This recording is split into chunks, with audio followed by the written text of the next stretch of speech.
BRS పార్టీకి చెందిన దాసోజీ శ్రవణ్ రాష్ట్ర ముఖ్యమంత్రి రేవంత్ రెడ్డికి ఒక లేఖ రాసిండంటనయ్య. ఆయన ఆ లేఖలు ఏం పెట్టిండంట, నువ్వు ఈ అయితే ఎలక్ట్రిక్ డిపార్ట్మెంట్ మీద సోకాసు నోటీసులు ఎంక్వైరీలు చేపించి నువ్వు గతంలో ఉన్న ముఖ్యమంత్రుల మీద రివెంజ్ తీసుకుంటున్నావు, ఫ్యాషన్ షోల లెక్క చేస్తున్నావు, ఆర్ అదేవిధంగా ఎంక్వైరీలు చేసి పబ్బం గడుపుతున్నావు, నువ్వు ఇచ్చిన హామీలు ఇవన్నీ ఏమైనాయని ఆయన ముఖ్యమంత్రికి లేఖ రాసింది. నేను దాసోజీ శ్రవణ్కి అడుగుతున్నా, సరే ఒకప్పుడు నువ్వు కాంగ్రెస్లో ఈడ ఉన్నప్పుడు కేసీఆర్కు ఉత్తరాలు రాసినావు, ఇప్పుడు అక్కడ పోయి మాకు ఉత్తరాలు రాస్తున్నావు. సరే నువ్వు నీ పని ఉత్తరాలు రాసిడే కానీ, సరే నీకు ఒక జవాబు అడుగుతున్నాం మేము. కేసీఆర్ నీట్గానే ఉండొచ్చు, డబ్బులు తినకుండొచ్చు, ఈ ఏడాదికి 12,000 కోట్ల రూపాయలు ఎక్కడ పోయినాయి ఈ లైట్ డిపార్ట్మెంట్? అది తెలియాలి కదా. ఎంక్వైరీ అవుతుంది, జ్యుడిషియల్ ఎంక్వైరీ అవుతుంది.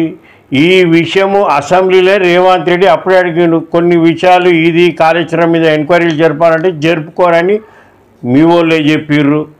ఇప్పుడు దీని మీద ఎంక్వైరీ జరుగుతుంది. తీసుకోనోడు వచ్చి గట్టిగా చెప్పిపోవాలి, గిది కాదు గిది, గిది కాదు గిది అని చెప్పాలి. ఇక దానికి నువ్వు కథలు చెప్తున్నావు. మీకు తీసుకున్నప్పుడు భూములు ఎందుకు వస్తుంది? మళ్ళా ఆయన ఉన్నప్పుడు కరెంట్ అట్లా ఇచ్చిండు, కరెంట్ ఇట్లా ఇచ్చిండు అంటే పైసలు కూడా వేసుకుండా అన్నట్టు అర్థం వస్తుంది. ఇప్పుడు అది మళ్ళా ఇక తేలుతుంది కదా బాయ్. ఎందుకు ఉండరాదురు ఒక వారం 15 రోజులైతే ఎవరు తిన్నాడు ఎవరు తినలేదు అంతా బయట పడుతుంది. ఎందుకు ఇది ఎత్తున్నావు, బాధపడుతున్నావు? శ్రవణ్ సాబ్ దుంకులాడకు జర ఉండు. ఇంకోటి ఏమంటున్నావు నాయన, ఇక పథకాలు పోనీ పథకాలు మీరు ఇచ్చిర్రు కదా, మళ్ళీ గెలిచిర్రా? జనాలు పిచ్చోళ్ళేం గారు, ఈ రాష్ట్రాన్ని అప్రపాలు చేసుకుంటూ పోతుర్రు మీరు. జనాలకు అర్థమైపోయింది.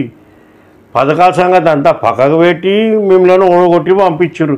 మేము చేస్తాం, చేయనని అంటలేము, ఇచ్చిన హామీ చేస్తాం.